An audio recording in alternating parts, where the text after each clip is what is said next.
500, nag-iisip ka, paano naging malakas ang gamit ko sa kuryente, hindi naman gumagamit kami ng aircon, gano'n. Pagdating sa tubig, ano ang reading ng tubig? Ito bang nag-reading ng tubig is true religion or false religion? Under ba ito ng sistema ng mark of the beast? Malay mo, yung 0 ginawang 1, yung 2 ginagawang 3, nag-monitor ba ang tao sa metro ng kanyang tubig? Hindi. Ang alam na ng tao 'pag dumating ang bill sa kanya, iyan ang kanyang babayaran. Tanong, tiyak ba tayo sa mga nagbibilang, nagbabasa ng mga metro sa tubig, ito ba ay tapat na bilang o numero na kanilang sinusulat? Kasi po, actually, ang ilang sakop ng NAWASA, computed na nila yan ang nagamit ng tao sapagkat bawat bahay, parang kuryente din, may limit na tubig hanggang doon ka lang. Pag sumobra ka, may mga charge na yon. Ngayon, kung ang computation nila is 1 billion na dapat bayaran ng mga tao at umabot ng 2 billion, sige nga isipin mo, magkano ang papasok sa gobyerno o sa company? 1 billion lang. Yung 1 billion, saan napunta? Di ba corruption? So, pwedeng nangyari ito sa mga hindi alam. In 10 years, 15 years, and 20 years. But I tell you, brothers, okay, politician o hindi, isasuffer mo yan someday. Magmula sa edad mo na 60 years old, isasuffer mo yan. Ngayon, sa ngayon pa lang, itong mark of the beast, penetrated na po ito ng kapangyarihan ng Diyos, talagang bistado na ito. Mag-isip na tayo ngayong mga simple ang buhay at mayayaman kung paano ka makakalag dyan. At maraming mga advisor sa spiritual, tutulungan kayo kung paano kayo makakalag sa may mga proseso ang Diyos dyan na dapat gagawin sapagkat hindi po pwede na nagbigay lang kayo ng 1 million sa church, 2 million sa isang cardinal, sa isang pare, hindi po pwedeng bayaran ang righteousness ng Diyos.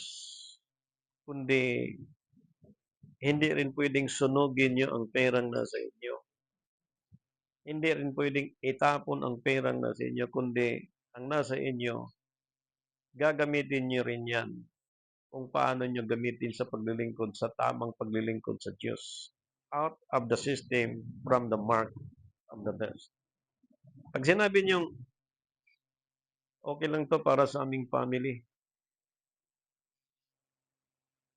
paano yung apo? Sunod na generation, yun din ang susunod niyan. Patay na ang katawan, ang pag-uusapan ng tao, yung mark of the beast na meron ng isang tao habang siyang nabubuhay. Kasiraan sa isang tao yun.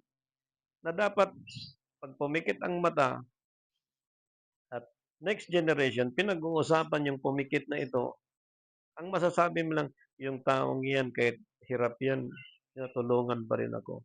Yung taong yan, kahit wala kami, gumagawa ng paraan. Yung taong yan, kahit malayo kami, pinupuntahan kami. Di ba? Ang ganda ng pag-uusap. Pero pag pinag-uusap, yung taong yan, nung nabubuhay yan, binabago yung aral eh. Yung taong yan, yung nabubuhay, nagtatraidor sa grupo yan eh. Yung taong yan, di ba, ang sakit, pero tulog na yung tao, nilibing na yung tao. Hanggang ngayon pinag-uusapan. Dahil hindi nga siya nakagawa at nakalabas doon sa sistema ng mark of the beast. Ang tatak na sa kanya, which is spiritual, pilit niyang huwag tanggalin kasi inisip niya malaking pakinabang sa kanya nung siya nabubuhay. Pero, anong pinag-uusapan sa time natin ngayon? Nung namatay si Rizal, anong pakinabang sa bansa natin? Di bang laki? Pero sa mga banyaga, nag-traitor si Rizal sa kanila. Kaya nga, pinapiring squad eh. Hati ang tao. May naniwala sa kanya, may humanga sa kanya, at meron din simpleng nagagalit sa kanya. Pagdating sa Pilipinas, pinag-usapan yung malaking pakinabang ng hero na ito. Pero pagdating sa Spain, sa Spanish, pagta-traitor ang ginawa ni Rizal. Sa time natin ngayon pinag-uusapan ng tao from 60, 70, 80 years old habang siya nabubuhay. Ay yung tao niyan born again yan eh. Sabi ng mga isa, eh, hindi ko naman nakita ang born again yan. Yung taong yan, religyoso yan. Sabi naman ng isa, parang hindi ko nakitaan yan eh, na naging religyoso yan. Hindi nila masabi na may mark of the beast yung taong yan. Hindi, ano yan eh, gumaganap yan sa gawain ng paglilingkod sa Panginoon. Di, puro bibig niyan, maka-Diyos, maka-Diyos, maka-Diyos. Sabi ng isang kaibigang matatanda na kausap natin, Pastor, pumunta ka dito ng ibang araw, malalaman mo kung anong buhay ng mga tao dito. Sabi ko, anong meron? Kasi meron palang nagsusugal. Meron palang nagiinom.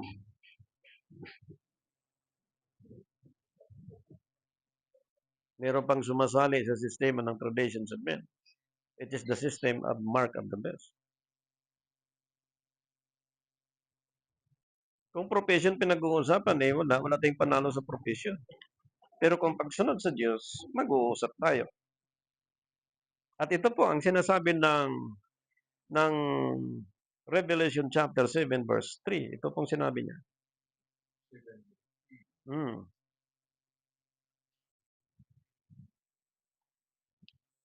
Na nagsasabi, huwag ninyong ipahamak ang lupa, kahit ang dagat, kahit ang purong kahoy, hanggang sa aking matatakan ng kanilang mga noo, ang mga alipin ng aking Diyos. Yun.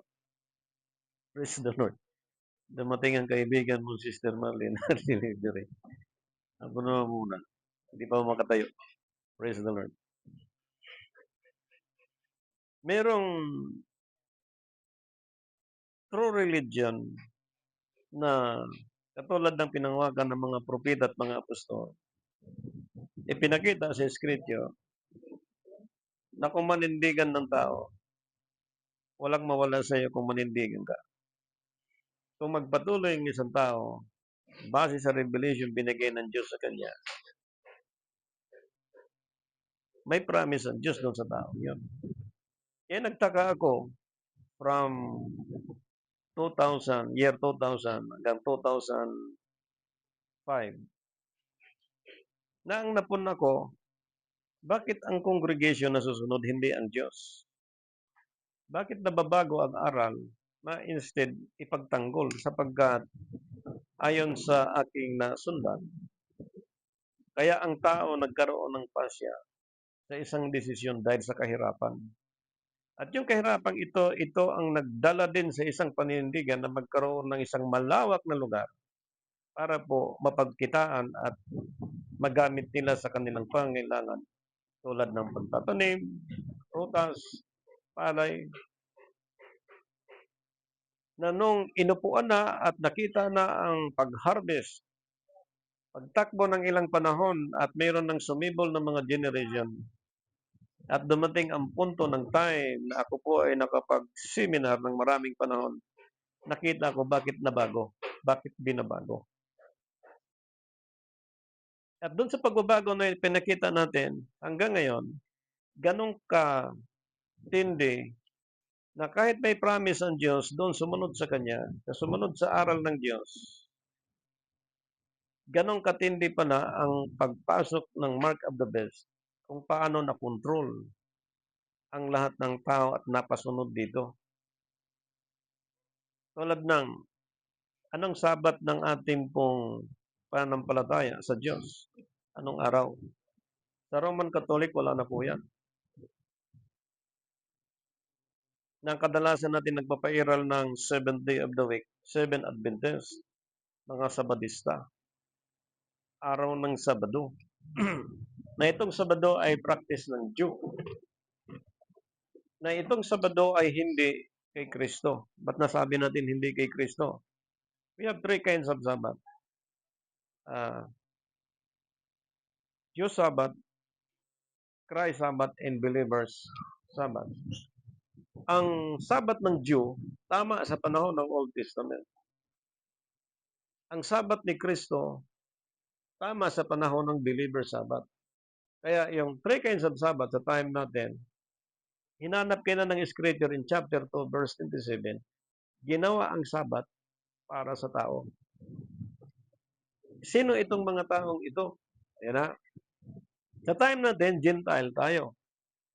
Na ang mga Hintil walang tipan, walang pag-asa, di kabagi sa bansang Israel.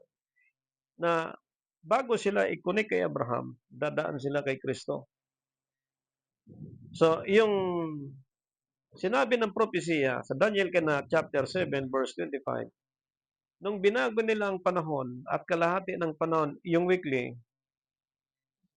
sinadya talaga yon actually.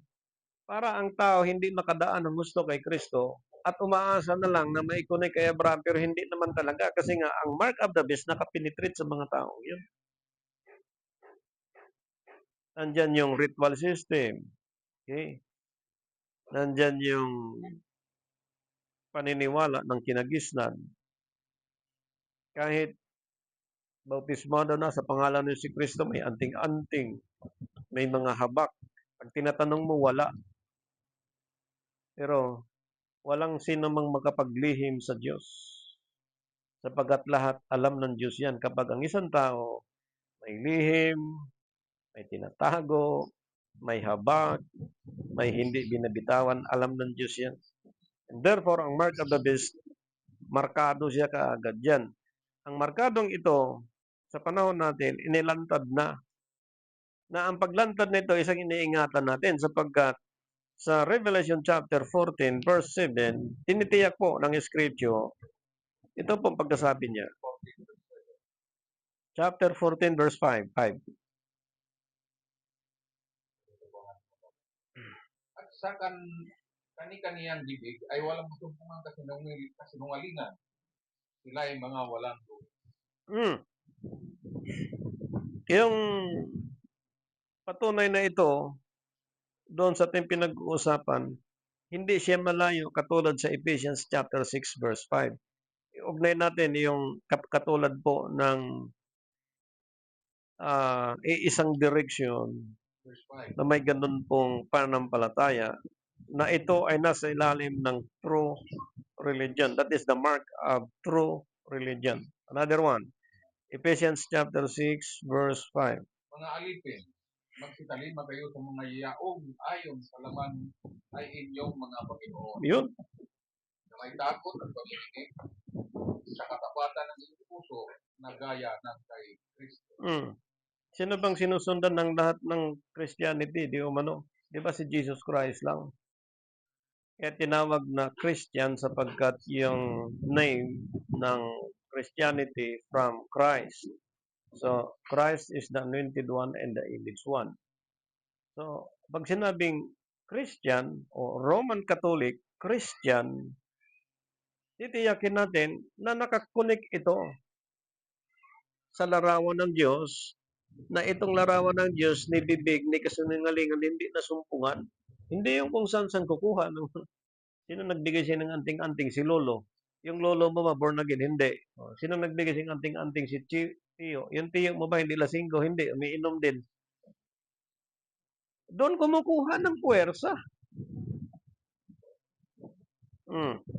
Anong honor ibibigay ng Diyos pagdating ng 60, 70 years old? Walang ibibigay ng honor ang Diyos. Makukonvict ang isang tao from any argumentation, but the honor will be lost. Yan po ang katotohanan. Kahit professional ng isang tao, mawawala sa iyo yan. Kapag meron ka pang mark of the beast, ang isang tao, nakarga ito. Hindi mo madadala sa pasayaw-sayaw yan. Sa pabablog-vlog yan. Para sumikat, makilala ka at mag-earn ka ng malaki sa Facebook o sa YouTube. Hindi mo madadala ng ganun yan.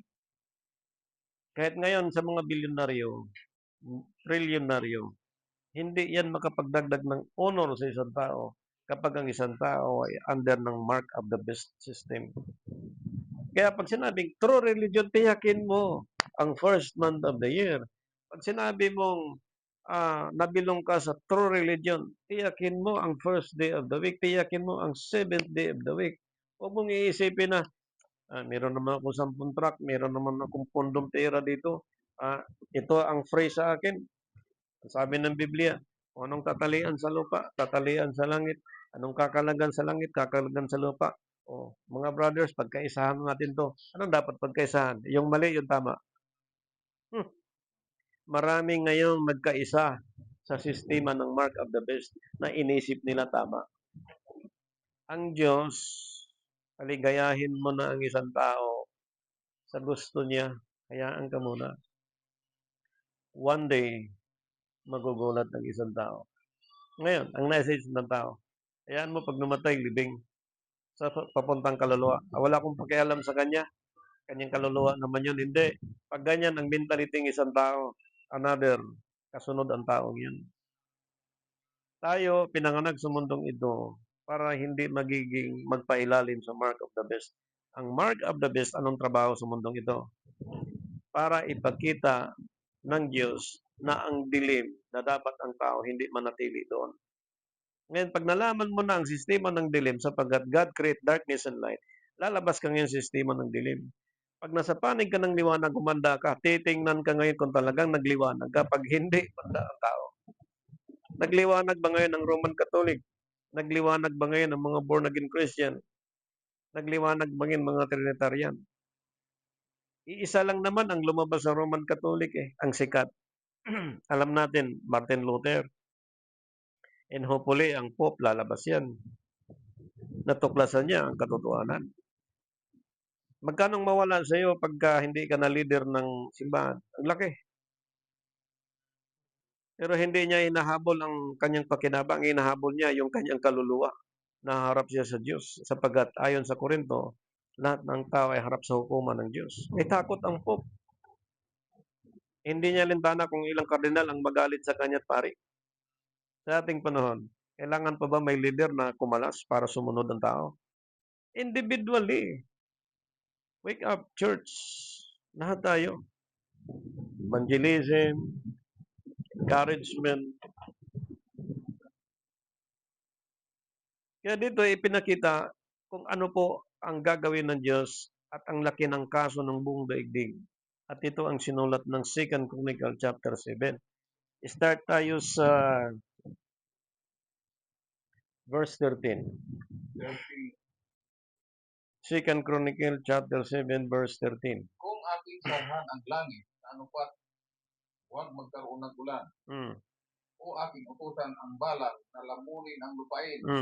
O kung ako'y magsugo ng salok sa gitna ng aking bayan. 40. So sige nga, kung ang tao magpatuloy sa pagmamalaki laban sa Diyos, may magagawa pa ang tao. Kaya huwag pakumpiyansa na ang tao mayroong billion sa bangko. Huwag siyang kumpiyansa dyan. Seconds lang yan sa Diyos, pwedeng guho yan. Ito, pinaalala ko lang sa daigdig, no? Sapagkat ang akin, na pananampalataya sa Diyos, sabi ng Panginoon, sino mang magpala sa kanyang lingkod, pagpapalain niya rin. Bagamat kawalan sa mga leader ang magsabi ng katotohanan, pero ang Diyos lalong magpala sa isang taong yan. Kung meron silang hundreds, thousands, praise the Lord. Ngayon, ang ipinakita dito sa scripture, sa Chronicles, dinidiin niya pagdating sa 14, yung bayan, binigyan niya ng pagkakataon na manikluhod sa Diyos. Okay. Sinabi niya, sa verse 14, kung ang aking bayan na tinawag ito magbagdita ng pangalan, ay magpakumbaba at lumalangit, at hanapin ang aking mukha at talikuran ang kanilang masamang gawa, mga lakad, akin nga didinggin sa langit. Ano bang pinapahanap? Yung mukha ng Diyos. That is the mark of God. The mark of a true religion. Sapagkat merong mark of the beast. Pag sinabing hanapin ang kanyang mukha, yung marka na ito, hindi bihira nang makikita ito sa tao. Yung mukha ng Diyos, bihira nang makikita sa tao. Hindi na nga makikita sa Roman Catholic Churches Pag pumasok ka sa Roman Catholic Churches, anong suot ng mga tao? Suot pa lang, nakapantalon. Bestida pa lang, labas ng pusod. Ako agree nga ako sa ibang mga suot na talagang from ano, hanggang sidsid, eh. Anong gagawin 'pag nahanap? Magpakumbaba at dumalangin. Eh, ngayon hindi na nga marunong manalangin ang tao. Umasa na lang, "Sis, puwede ka mag-opening." "Ayoko pastor." "Sis, puwede kang mag, closing prayer." "Ayoko pastor." "Ano? Hindi ka marunong?" "Hindi po marunong." Pero marunong mag-Tagalog. Hindi naman sinasabing mag-English ka, mag-Espanyol ka diyan. Okay, sunod ka, itong prayer, sunod siya. And I hope next time, hindi mo na siya i-guide. You are 80 years old, hindi marunong manalangin.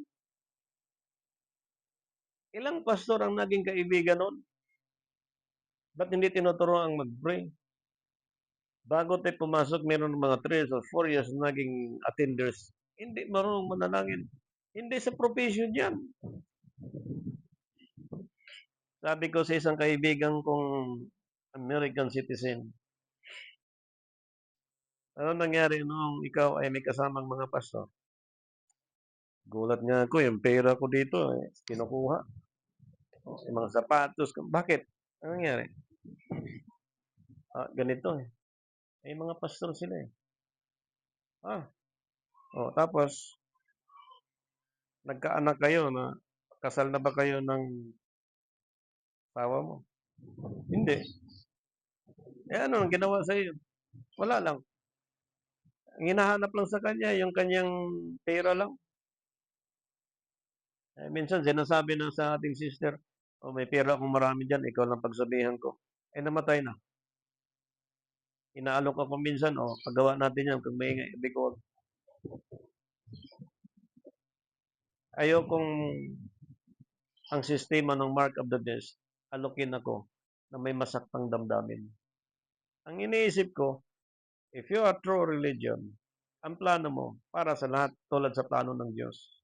Hindi yung akin lang, inyo lang, amin lang. Hindi ganun ang plano ng Diyos. Kasi pag ikaw ay nagpakumbaba, sa harapan ng dumalangin ka, in general yun. Wala ka ng sama ng loob, wala ka ng galit doon. Although may Judas, although may Mark of the Beast. Pero ang gagawin natin, lalayo tayo doon sa sistema ng taong yun. Hindi tayo pwedeng makipag-communicate. Ngayon,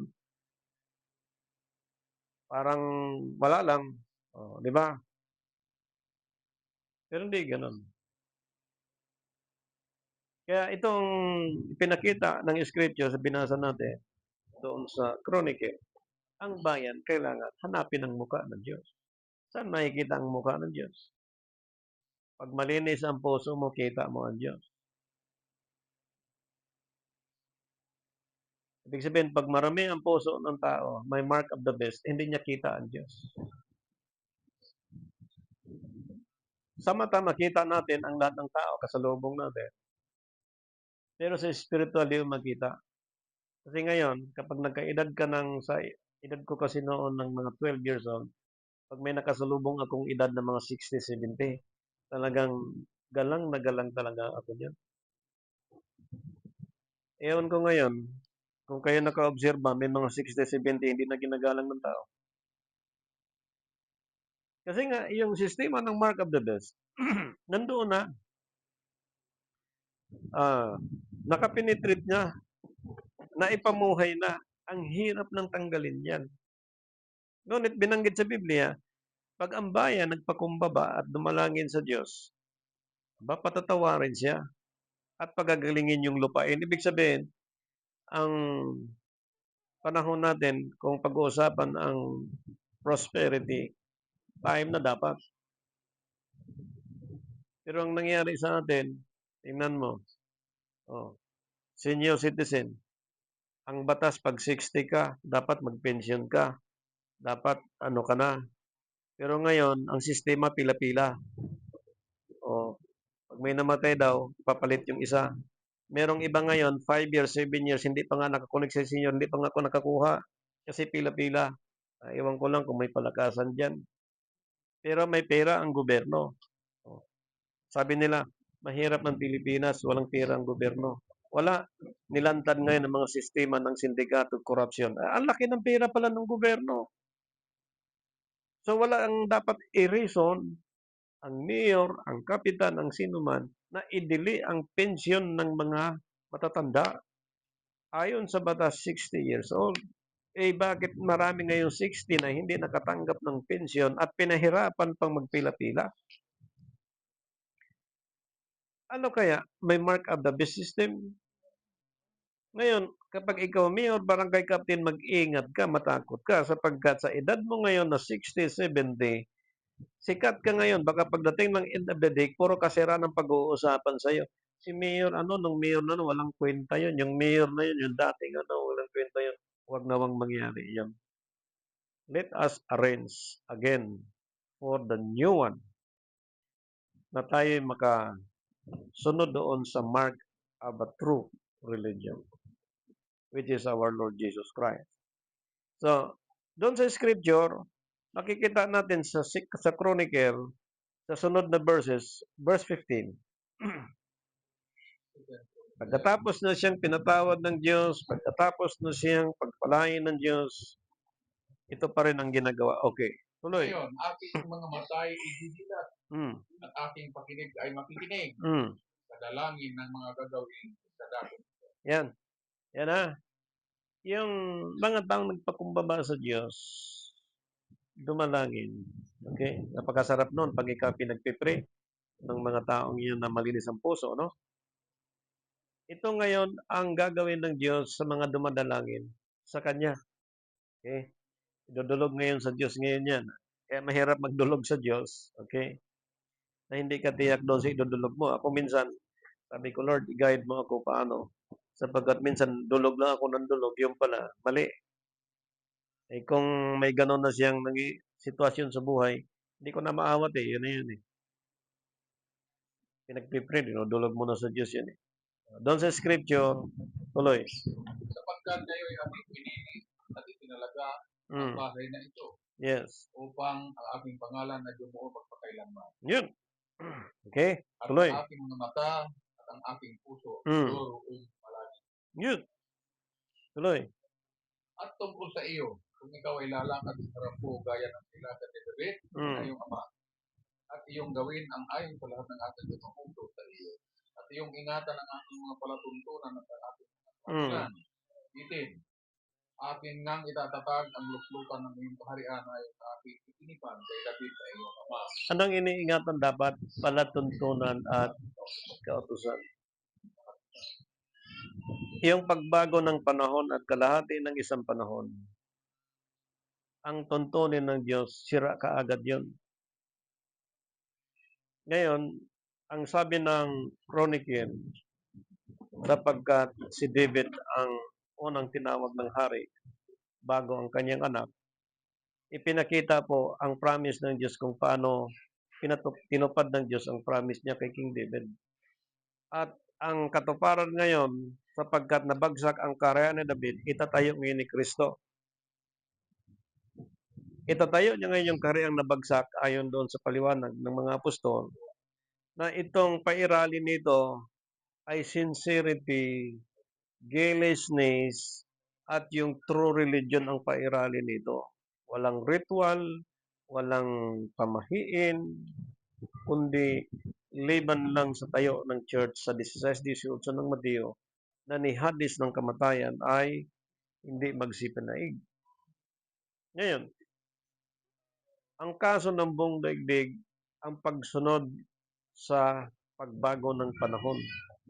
Isang panahon at kalahati ng panahon.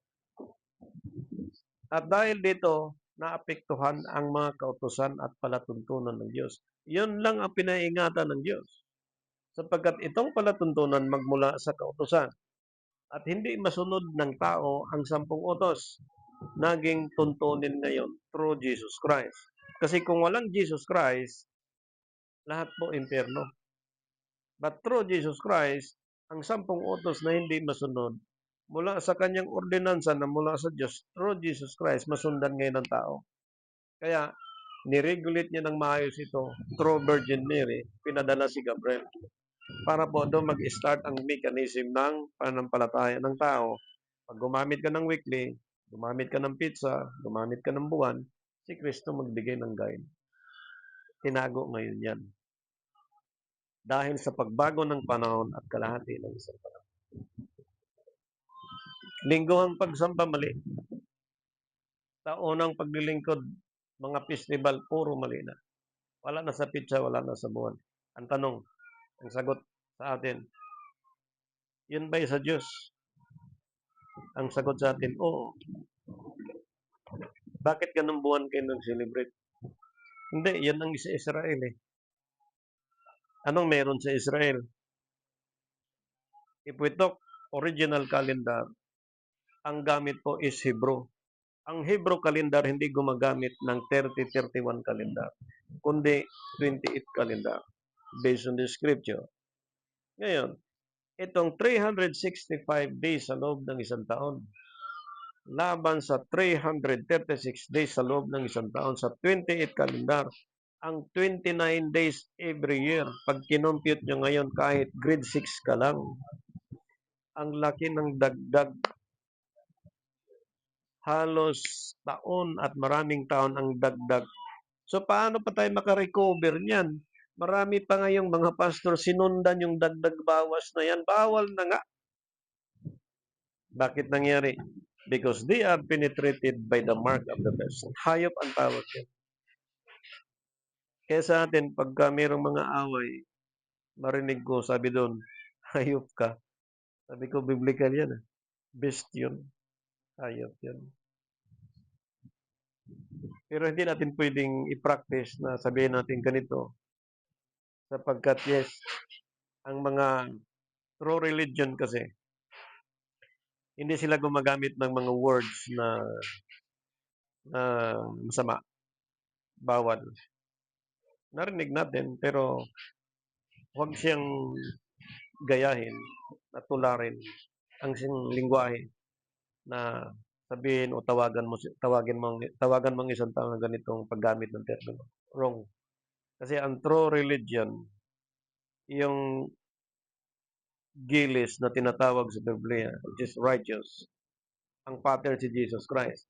Sa bibig nila, hindi bumuka ang bibig nila na magsalita ng ganito, galit, pasigaw, hindi.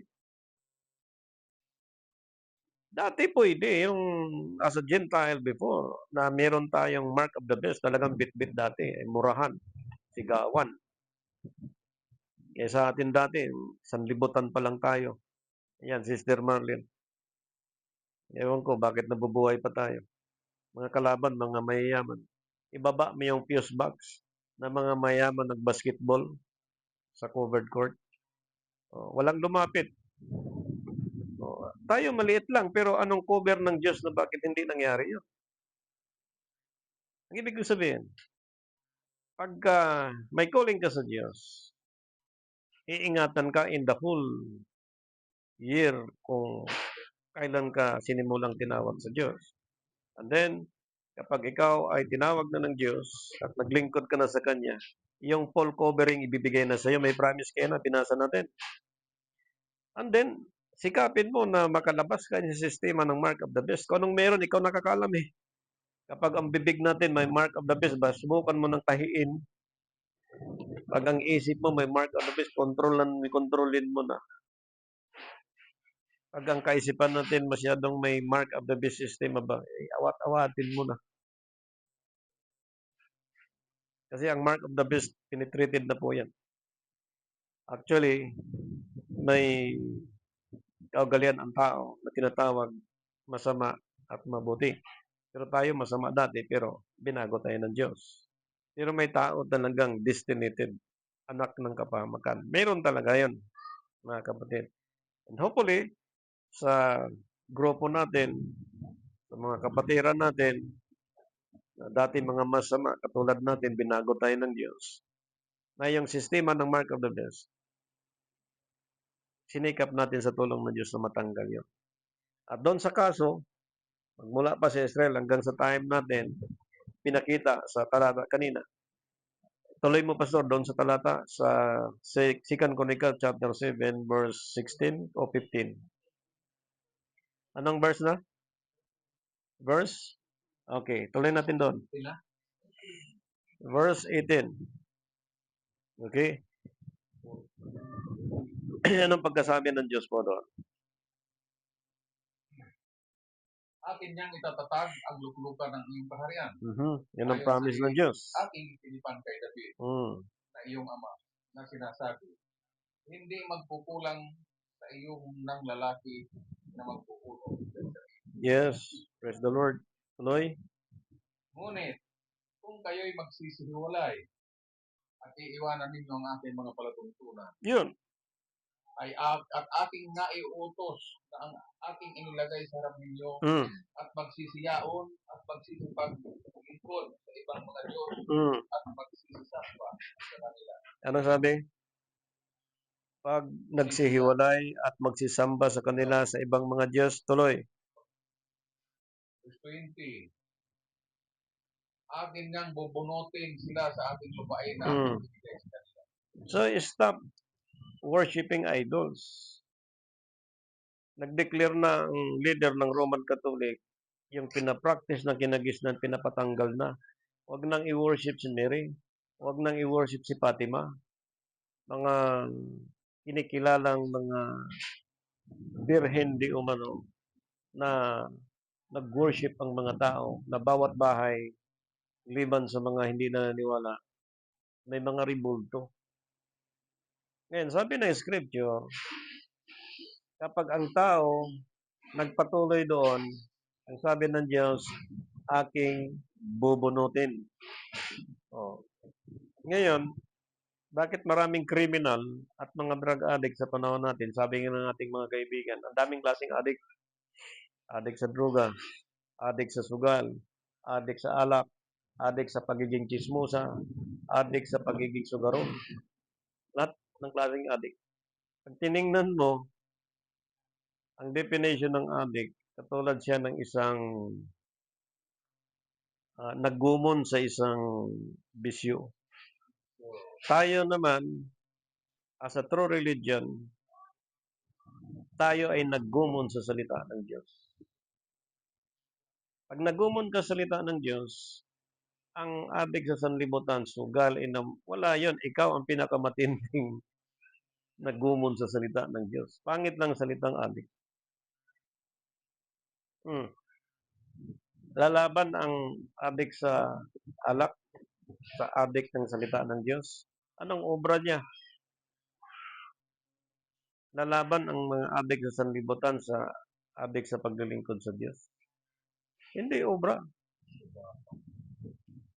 Pagka pinag-uusapan yung the Most High, which is God Almighty through Jesus Christ, in the name of Jesus Christ, yung taong yun, kapag nabilong doon, kaya mong tingnan lahat like eagle. Nasa taas ka at nakita mo lahat. Kaya mong reconcile yun. Ba't mo anuhin yan alam mong ikaw ang pinakamasahid yan. Huwag mo nang patulan yan. Huwag mo nang alam mo na yan Ba't uusigin mo pa yan? Bakit pagalitan mo pa yan? Bakit pagsabi? Ba't hindi na lang kausapin at turuan yan at mag-uusap ng maayos? Bakit idaan pa sa sistema ng tao, which is the system of mark of the beast? It's not a true religion. So, hindi na natin pwedeng kontrolin ang tao liban sa kalooban ng Diyos. Sapagkat itong mark of the beast, kapag may tatak isang tao, kahit pilitin mo yan, wala ka talagang magagawa. But the sincerity of truth, sabi na scripture kanina, kailangan pairalin yun. Sapagkat ang sincerity, doon nagmula ang mark of a true religion. And we can see the perfect religion through Jesus Christ. Pero hindi ritual system, walang Diyos-Diyusan, walang pamahiin. Kaya doon sa binasa kanina, kapag hindi ang tao na ingat doon sa mga tuntunit, kautusan ng Diyos, sabi ng Diyos, bubunutin sila. Pag binunot sila, hindi ako nagbunot. Diyos. Hindi tayo nagbunot. Diyos. Kaya sa mga may edad ngayon na bilyonaryo, milyonaryo, matuto silang mag-iisip kung paano sila makalagpas doon sa sistema ng sanlibutan. Kung organization, system, lumabas ka. Kung meron kang association na nabilong, lumabas ka. Ngayon, kung mawalan ka ng 5 o 10 bilyon, hayaan mo. Mamuhay ka ng simple at may takot ka sa Diyos. Kasi ngayon, sa panahon natin, wala na tayong ibang makikita kundi ang paghahari ngayon ng Antichrist, which is the mark of the beast, pero kalaban yan Diyos. May sinabi na yung scripture na yung mangkok may laman, na pagbuhos noon, tatamaan noon, yung may tatak ng mark of the beast. So ngayon, anong hawak ng mark of the beast? Economics. Kung meron tayong mga billions, hininga lang ng tao, sabi nga ni Pastor, pag singiling ka ng piso, bawat hininga, kaya mo magbayad sa Diyos? Mas ano pa ba tayo kay Rizal? Kay Bonifacio? Kay Gabriela? Di ba? Pinakita sa buong daigdig yung malaking example kung gaano kalaki ang nangyayari bago tayo pinanganak sa daigdig na ito. Kaya bawat syudad, bawat lungsod, bawat barangay, naglagay ang Diyos ng mga leader para i-reconcile lahat ng sitwasyon sa buong daigdig. Paano ma-reconcile? Ang mga leader walang paglilingkod sa Diyos. Ang mga leader nakasunod sa sistema ng Mark of the Beast system. Ang lingguhang paglilingkod, ang mga festival na paglilingkod, puro traditions of men, hindi mula sa Diyos. So, paano i-bless ang nations? Na ang mga leader natin hindi nakasunod sa tamang tinakda ng Diyos. So, anong nangyayari sa lugar at paligid saan man? Ang trouble, ang argue, umiiral sa buhay ng bawat tao. Bakit? Kasi walang naglilingkod sa Diyos na nakasunod sa aral ng Diyos. Yung sincerity of truth, hindi pinahihirap. Sa ating panahon, lawin ng Diyos sa ating mga kaibigan sa iba't ibang lugar, no? At maging sa ating bagong kaibigan, Mindanao, dito sa Cebu, maging sa kaibigan nating nasa Canada ngayon, and hopefully yung pastor na ito makauwi, at maging sa Bigan, Ilocos Sur. Lawin ng Diyos na ipagpatuloy ang magandang hangarin, layunin, at makapagturo, makapag-share, makatulong sa kapwa at sa sinuman, at lumakad ang sinuman na ayon sa kalooban ng Diyos at makapanindigan, sapagkat bihira ngayon ang tao na makapagplano ng mabuti, lalo na involved ang gawaing paglilingkod sa Panginoon. Kaya sabi ko, sabi ng Diyos, ito si Brother Jason, kung di ako nagkamali, may hinipo ang Diyos para mag-comply doon sa kalooban ng Panginoon. At sabi ko nga, kami ay worldwide, local, international missions. Tapos, wala namang kaming problema sa mga lugar na magtatayo ng church kasi pwede naman iglesia sa tahanan, Bible study, invite friends, relatives, pwede natin bisitahin. Pero magtayo ng church, ibang usapan yun. So, kung titingnan natin ang will ng Diyos, wala namang imposible sa Panginoon because God will provide. Diba? So, ang atin ditong hinihingi sa Diyos na sa kalooban niya, malayo o malapit man, God will provide. Pero ang higit sa lahat dito, yung hindi tayo ma-penetrate ng mark of the beast. Kasi alam mo na, ang sistema ngayon, at sa tulong ng Diyos, ang pag-iingat, may promise ang Diyos kanina, na nag-iingat sa mga tuntunin at kautosan ng Diyos. So, nandun ang pag-iingat, protection, at pag-secured ng ating mga mission na tayo ay patuloy na taglay natin ang liwanag mula sa Panginoon para sa kanyang kaluwalhatian. So, sa hapong ito, sa ating pong pansamantalang pagtatapos, ang singleness of heart or gililis under the true religions of God. Ang atin pong pinag-uusapan is yung pagpapatuloy natin doon sa binigay na aral ng Diyos na tayo hindi nakasunod doon sa pagbago ng panahon at kalahati ng isang panahon. Balikan muna natin, Daniel chapter 7 verse 25. Daniel 7:25. Hmm.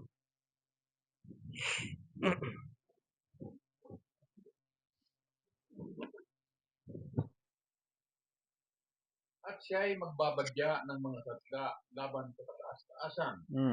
At lilipulin niya ang mga banal ng kataas-taasan. Yes. At kanyang iisipin baguhin ang panahon at ang kautusan. Yes. At sila'y magbibigay sa kanyang kamay hanggang sa isang panahon at mga panahon at kalahati ng isang panahon. Yun. Isang panahon, kalahati ng isang panahon. Paano natin ma-identify ang isang panahon? Magmula sa isang araw. Ang isang araw ay merong 24 hours. Ang scripture, 12 hours sa araw, 12 hours sa gabi. Ang original na time, nagpalit ang 24 hours, 6 p.m. to 6 p.m. Ngayon po, anong nangyari? Nagpalit ang 24 hours doon na po sa 12 midnight. Ilang oras ang humakbang magmula sa 6 p.m.? Diba 6 hours? Yun yung binanggit na scripture, divided by time. Kaya ligaw na lahat ngayon ang programa ng Diyos sa appointed time. Sira na. At salamat sa Panginoon, nakalabas tayo. Kaya ang manatili hanggang matibay, actually, hanggang sa wakas, siya lang. Kaya salamat sa Diyos na pinagtibay ang ating grupo as Pastors and Bishop, Ministry of Reconciliation, Philippine International Missionary, under Jesus Christ government. So God be the glory in Jesus Christ's name. Amen. Hallelujah.